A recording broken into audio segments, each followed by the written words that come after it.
Yes, I am alive. And the reason why I say that, because of this book here, Path of the Devil.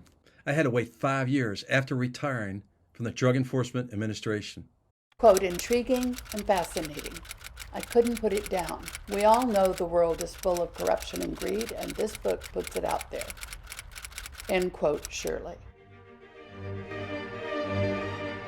In this series, I will interview Larry Ray Harden, a retired DEA agent, and Randy Torgerson, a private investigator. Many of the stories they will share come from our book, Path of the Devil, Camino del Diablo.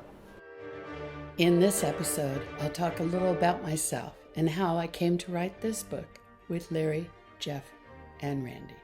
I'll begin with my interview with Larry. So Larry, tell us a little more about what's important in this book.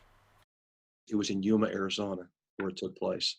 This case was sort of unusual because I couldn't say no. I couldn't walk away from it when I started experiencing the kind of corruption I was dealing with. Identifying corruption at the port of entry, and people knew it. But no one didn't want to do anything about it because it's a small community and you don't want to get hurt by a corrupted cop. It isn't politics, but it's way of life. Two private investigators, Jeff Pierce and Randy Torgerson, pushed me, said, Larry, you got to tell the truth. You got to tell people how corrupt it is in law enforcement, how bad it is. And I thought, let's give it a try. So when I first met with the United States Assistant U.S. Attorney in Phoenix, Arizona, he introduced me to his boss, Janet Napolitano. Towards the end of the investigation, she got involved. Came down to Yuma, Arizona, and she asked me directly, Larry, how can we resolve this case? I just want to get this thing going, and hopefully we'll finally get it out to the American public. Got to let people know the truth. It is not about me. It's about what I was doing for the American people.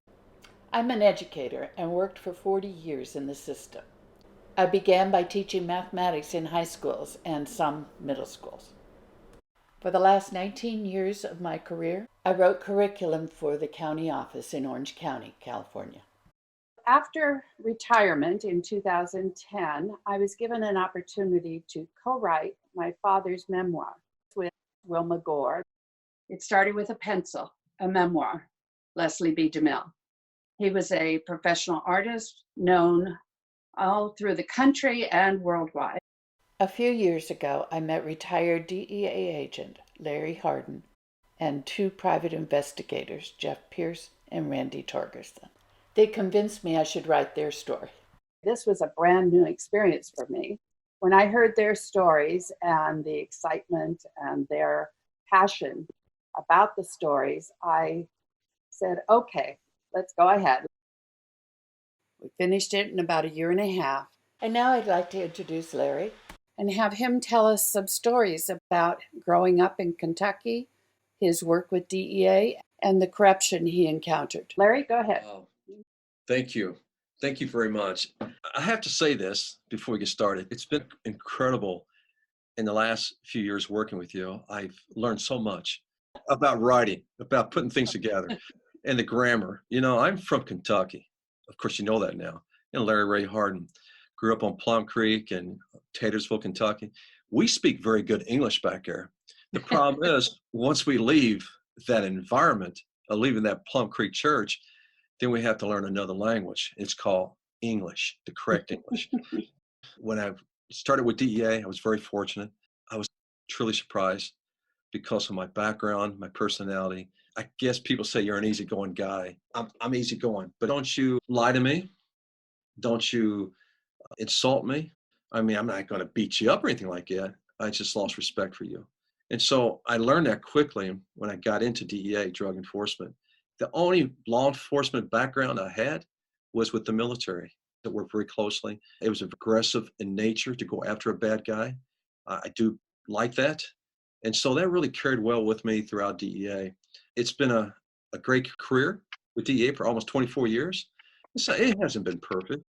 I was in Bogota, Colombia. I had an opportunity to meet with Senator Mitch McConnell and his wife, Elaine Chao, and they're part of the investigation also. I'm going to talk to you again on the next YouTube. I'm going to talk to you about a PI that I work very closely with. This is the end of this episode of Evil Men Don't Understand Justice. We hope you will join us again next week for more true stories from Larry and Rin. You may also enjoy Larry's other books, Fighting My Greatest Enemy, Myself, Home is Never the Same, and Life's a Journey Between Heaven and Hell. These books can be found at pathofthedevil.com or larryrayharden.com. Thanks for watching. If you like what you saw, click like and subscribe below. And if you're enjoying the stories in these podcasts, click the link below in the description box to get more details.